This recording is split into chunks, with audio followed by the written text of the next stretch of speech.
প্রিয় viewers, school সার্ভিসের বিজ্ঞপ্তি সম্পর্কে অত্যন্ত গুরুত্বপূর্ণ তথ্য এই ভিডিওটিতে আমি আলোচনা করতে চলেছি, তাই অবশ্যই এই ভিডিওটি দেখে নিতেই হবে। সব জেলার শূন্যপদও দ্রুত দেওয়ার নির্দেশ, কারণ খুব শীঘ্রই কিন্তু স্কুল সার্ভিসের বিজ্ঞপ্তি বেরোতে চলেছে। এক্ষেত্রে সুপ্রিম সময়ের আগে তৈরি শিক্ষক নিয়োগের বিজ্ঞপ্তি জারির যে খসড়া, সেই খসড়া কিন্তু ইতিমধ্যেই তৈরি হয়ে গেছে। কারণ সুপ্রিম কোর্টের যে বেঁধে দেওয়া সময়ের আগেই শিক্ষক নিয়োগের যে নয়া বিজ্ঞপ্তি জারির যে ব্যাপারটা রয়েছে, সেই ব্যাপারটা কিন্তু ক্লিয়ার করার জন্যেই এই খসড়া প্রস্তুত হয়েছে।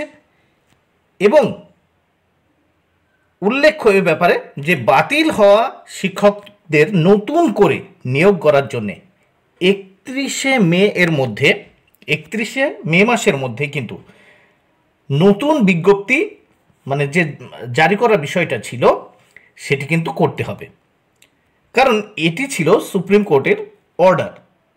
শিক্ষা দপ্তর অবশ্য ইতিমধ্যেই নিয়োগ বিজ্ঞপ্তির সেই খসড়া রাজ্য মন্ত্রিসভার অনুমোদনের জন্য পাঠিয়ে দিয়েছে। নবান্নের সবুজ সংকেত ও সব জেলা থেকে শূন্য পদের তালিকা চূড়ান্তভাবে এলেই কিন্তু বিজ্ঞপ্তি জারি করা হবে। এবং এই বিজ্ঞপ্তি জারি কিন্তু 31শে মে মাসের মধ্যে, এই 31শে মে এর মধ্যেই কিন্তু কমপ্লিট হয়ে যাবে, মানে বিজ্ঞপ্তি জারি হয়ে যাবে। সেক্ষেত্রে বেশিরভাগ জেলা তালিকা দিলেও মানে দু একটা জেলা কিন্তু এখনও এই যে শূন্য পদের তালিকা দেয়নি, তাদের কাছেও দ্রুত চাওয়া হয়েছে।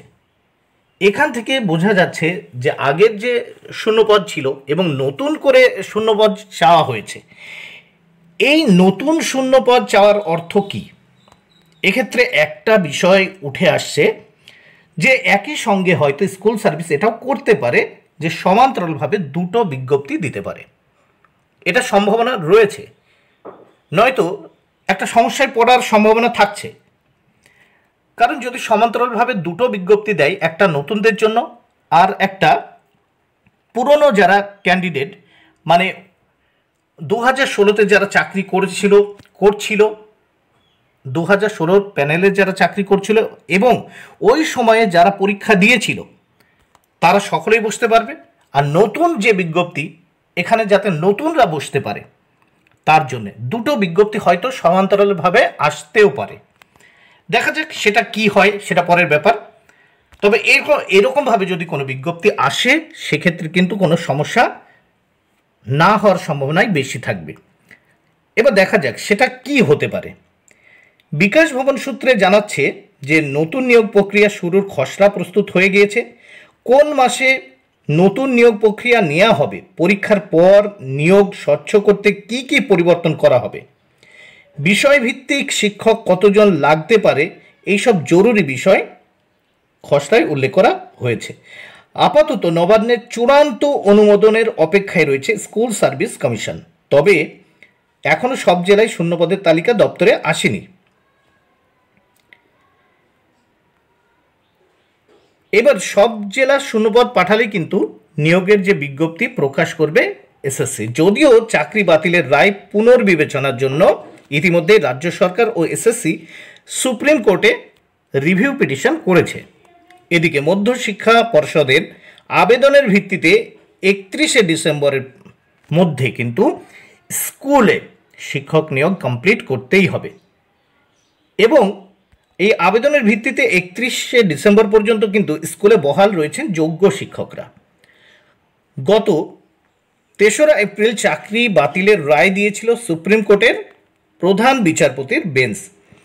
দুর্নীতির অভিযোগে এসএসসির 2016 সালের সম্পূর্ণ প্যানেল বাতিল করে দেয় আদালত। চলতি বছরে 31শে মের মধ্যে মধ্যশিক্ষা পর্ষদ এবং স্কুল সার্ভিস কমিশনকে নতুন বিজ্ঞপ্তি বা নতুন নিয়োগ প্রক্রিয়া শুরুর বিজ্ঞপ্তি দিতে হবে বলে নির্দেশ দেয় শীর্ষ আদালত। ওই সময়ের মধ্যে রাজ্যকে হলফনামা দিয়ে জানাতে হবে তারা চলতি বছরে নিয়োগ প্রক্রিয়া শেষ করবে। চলতি বছরের 31শে ডিসেম্বরের মধ্যে পরীক্ষা নিয়ে শেষ করতে হবে এবং নিয়োগ প্রক্রিয়াও কমপ্লিট করতে হবে। এখন দেখা যাক, বিজ্ঞপ্তি অবশ্যই বেরোবে, রিভিউ পিটিশনে কি হবে সেটা পরের বিষয়। যদি পজিটিভ কিছু আসে সেক্ষেত্রে সেটা দেখা যাবে। পজিটিভ আমরা চাই অবশ্যই পজিটিভ কিছু হোক, যাতে যোগ্য শিক্ষকরা তাদের চাকরি ফিরে পায়।